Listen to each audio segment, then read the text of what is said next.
Hi everyone, welcome back to another video on the channel. Thank you very much for joining me on this lovely sunny day here. We've got the UK, it's Saturday the 13th of July. My name is Warren Bennett. Trev is around somewhere, I'm sure he'll make a guest appearance or two, you know what he's like. Today's video is called My Favourite Drills, you can see. And I've got about half a dozen really of my favourites. This is up there, probably my favourite one actually, because it's an all-rounder. If you get in this position, all the sequences, all the dominoes will have to fall in order. So let me tell you what it is, give you my thoughts on why and how you can improve your game, and more importantly, this is for any golfer, any standard, any ability, slicer, hooker. Okay, front camera set up and we'll get going. Okay, so this video is called the hit and hold, and it's one of my favourites because if you can get in a position post-impact like that, I'm going to show you if you're a slicer or a hooker, the ball is a slightly different variation of the follow through. So the hit and hold is one of my favourites to give to people because, like I said, if you can get in this follow through position that's kind of foot up in the air, knees touching, head still down, and the release meaning your hands and arms are down the line, they haven't gone left, not around you, and the club head is looking up. There are different types of release, and I'm going to get into that a little bit further on into the video. So the hit and hold, just drill after drill. You can make a shorter backswing. Remember, biggest thing I see people doing this, it's too much of a distance exercise, so they get too long. It's not a distance exercise. Very light in the hands. If you can get in that position, you've probably made a good execution before it as well, and that's what I'm talking about.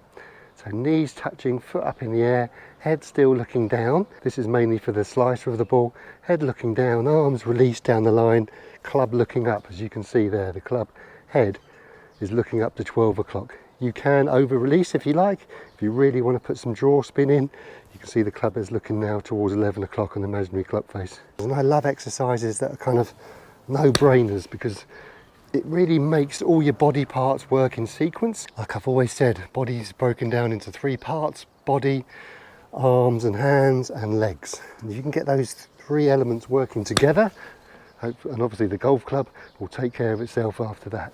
It's all about sequence in golf.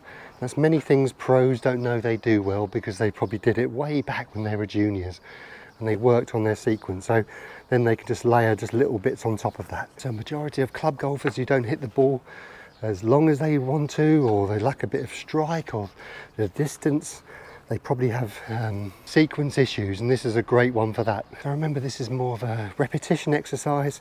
The more you do, the easier it's going to become. But don't fall into the biggest trap that I see people that do this. Well, there's actually two. The biggest one is they try and hit it too hard and they make a follow through that's too long. Because remember, you only need your hands to go parallel to the ground. I'd rather you be shorter like that than the ground. So you can release it. So I'll show you like a release with the hands. If you want to over release it, just feel your right hand or your left hand kind of rolling. So you can see there. Secret is to have your hands going down the line. You can see my hands haven't gone left. So what helps with that is a passive top half, and what helps is that reversing it all is a nice stationary head. And the internals of the golf swing, and I call it hip height roughly to hip height roughly, that's when the head stays its most passive. Yes, there's exceptions to the rule obviously, but 99% of the time elite golfers have a head that's nice and passive. That allows the top half to be passive, and that then allows the arms and club to swing past them, and then obviously lifting up happens after that. Remember, foot right up in the air. You can see I'm fully released. So release isn't just about hands, remember. Release is I'm releasing my right side, I'm releasing my knee and my foot up in the air.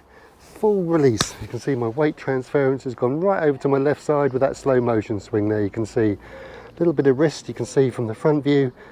My right hand is over my left. You can see a little bit of my left hand from the front there. More importantly, my head is nice and stationary. Obviously, it's going to be probably in a few millimeters of movement, obviously, because it's part of the movement. But in general, this hip height to hip height is just kind of nice and still. Nice and still, especially you've got the peaks of my cap there still looking down. Do not look up. It's not a distance exercise. I'm probably hitting this kind of 3 out of 10, probably 2 out of 10. We've got some workers behind me, so you might hear some noise. And then you can speed up if you like, but remember, don't speed up if you can't stop short. If you can stop short and speed up, you've got your sequence in the right place. So I could probably get to about 7, 8 out of 10 in terms of speed and stop short. That's a good barometer about how well you're moving everything. If you can stop short and create a bit of speed, you're in the right place and all your kind of body parts are moving as one. If you can't stop short, you're probably doing one thing or the other. So you're moving your top half too much, you're moving your head too much. So remember, nice and slow to start with. That little checklist on the side of the screen. Doesn't really matter how long your backswing is. Obviously the shorter the backswing, the easier it is, because you can kind of keep it a little bit softer. Head nice and still, full release of the knee and foot, and more importantly your hands are now down the line. John Jacobs, shake hands with the target. And many times on this channel, your hands are still looking down the line. Shake hands with the target. Get some more balls. And another trap to fall into, I see golfers do this, is they don't keep their head still and they do this. So they're thinking they're doing it right with the hands and arms, but you can see there the body has turned too much and my head is up. So remember, the secret to this is to kind of educate your arm swing and club to release through the hitting zone. Internals, I call it, same thing. Remember, head nice and still. If your head's still, your top half will be able to be more passive and then allow the arms and hands to swing past. And obviously after that, you can start letting some go. But I break that follow through down. Watch this. Hold. Then from there, you are just literally bending and lifting your head. So you can start introducing what a finish feels like from that halfway through position. And that's a real good one, because like pre-impact, like the transition down, you can't really feel it. This you won't be able to feel. This is kind of the quickest position of the golf swing, but you will be able to sense what your finish feels like. So if you can get in a finish that feels relatively similar, stop, and then slowly lift and just bend. Right, okay, that's what my finish feels like. Let's see if I can get in the same position all the way through without stopping this time. So your barometer is your finish. And you won't be able to be exactly, but you'll be able to feel kind of the sensations and the movements through that hitting zone. Definitely, definitely.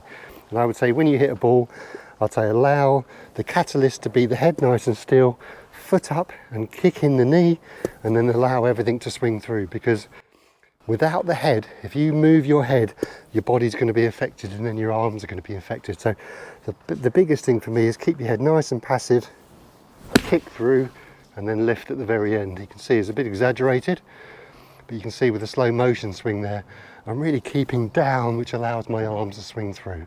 Right, if that's more of the slicer of the golf ball, let's get onto the hooker of the golf ball.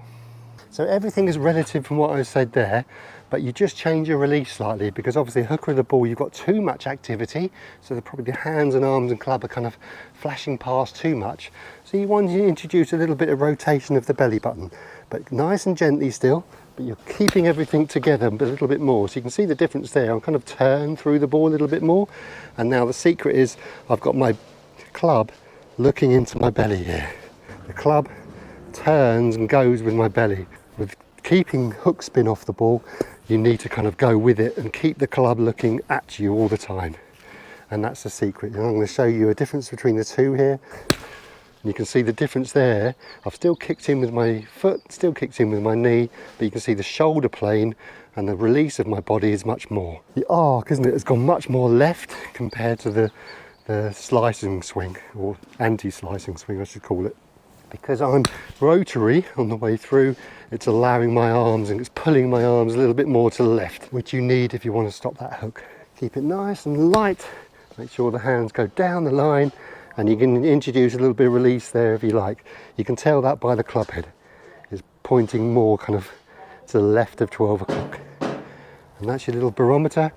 You can do that till the cows come home. Don't even need a golf ball, you can just do it at home in the garden. Clip the tops of the daisies, nice and still. Don't need to make a full backswing, you're just working on internals there. Beautiful. Hooker of the ball is the same. You're just kind of going with it a little bit more. Your head can be lifted up a little bit more.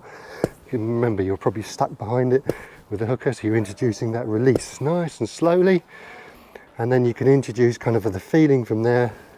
And then just trust after that. And like I said in the video, it's a repetition exercise. The more you do it away from the course, the easier it is to stand on that golf course and just hit the ball and trust it.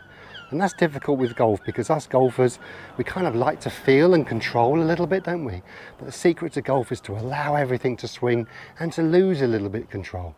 My mate Neil said, to gain control, you've got to lose it. And I love that statement. But to be able to lose it and be able to let this club and everything go, you've got to be in the right position. You've got to have the sequence right. And the hit and hold drill is one of my top drills to give to people. It's a kind of a long-termer. It's one that can really be the bedrock of your foundation to your golf swing. And I like that because I'm here to kind of give you the consistency as well.